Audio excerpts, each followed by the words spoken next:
মই নগাঁও চৰকাৰী উচ্চতৰ মাধ্যমিক বালক বিদ্যালয়ৰ নৱম শ্ৰেণীৰ ছাত্ৰ। আজি মই আপোনালোকৰ মাজলৈ লৈ আহিছোঁ এটি নতুন কবিতা। আহকচোন আমি কবিতাৰ মাজলৈ সোমাই যাওঁ। কবিতাৰ শিৰোনাম এটা দিন আহিব।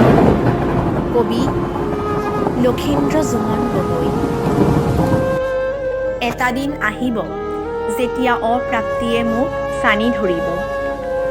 আপোনবোৰেও অৱহেলাৰ পাত্ৰ সাজিব।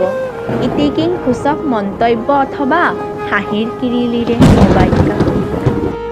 অতিকৈ আপোনবোৰে চকুলো টুকিব। তেতিয়ালৈ থাকিম জানো মইতো নোৱাৰো আনৰ অৱহেলা সহিব।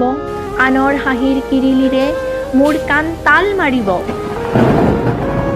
আপোনবোৰৰ চকুলোবোৰ জানো মোৰ সহ্য হ'ব? নাই, মই নোৱাৰো থাকিব।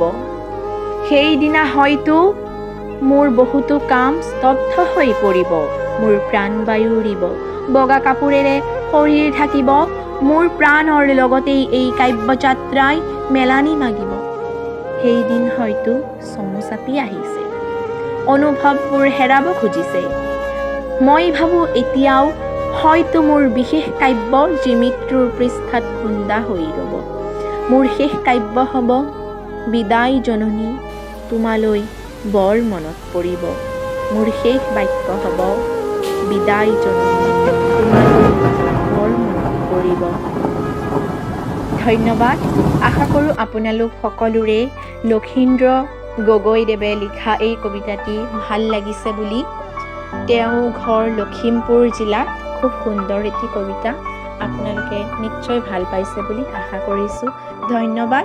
মই মুস্তাকিন আপোনালোকৰ মাজলৈ আকৌ লৈ আহিম এটি নতুন কবিতাৰ ৰস। ধন্যবাদ। চিৰ চেনেহী মোৰ ভাষা জননী, জয় আই।